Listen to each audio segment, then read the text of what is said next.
Entendez-vous ce bruit? C'est discret mais l'on reconnaît bien un rongeur. Hamster, lapin, cochon d'Inde, ce sont ces espèces que l'association Au Bonheur des Rongeurs vient en aide en cas de maltraitance et d'abandon.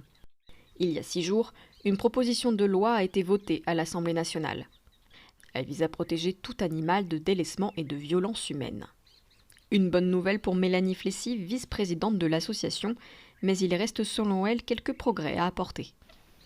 La loi qui interdit les animaux d'être vendus en animalerie, c'est dommage parce que elle est passée pour les chiens et les chats, mais pas les rongeurs, les nacs. Le souci, c'est que bien souvent, les gens achètent les animaux en animalerie sur un caprice et nous appellent au bout de quelques jours, voire quelques semaines, en disant en fait ça coûte trop cher, ou ça pue, ou ça prend trop de place et j'en veux plus.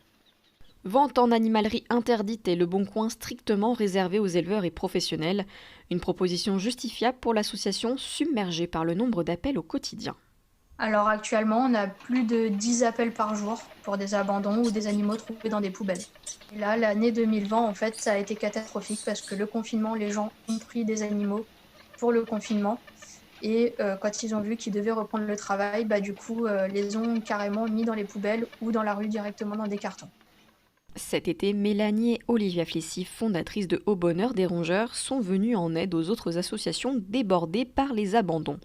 Au total, plus de 84 animaux à récupérer et à remettre à l'adoption en quelques semaines. La proposition de loi stipule 3 ans d'emprisonnement et 45 000 € d'amende en cas de maltraitance ou de mort de l'animal. Pour Mélanie Flessy, la France est en retard sur ses sanctions par rapport à d'autres pays. La Belgique a interdit les animaleries de vente d'animaux depuis déjà presque 2 ans, voire plus. L'Allemagne, c'est pareil. Même aux États-Unis, la prison à perpétuité peut être requise en cas de maltraitance. Or, en France, c'est maximum 3 ans et bien souvent, c'est pas appliqué.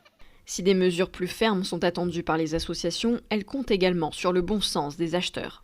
Un animal ne doit pas être un caprice d'enfant, ni même un remède contre la solitude en période de confinement. C'est pourquoi l'association Au Bonheur des Rongeurs suggère un certificat non pas de sensibilisation, comme l'a voté l'Assemblée, mais un certificat de capacité d'accueil de l'animal retiré en cas de maltraitance.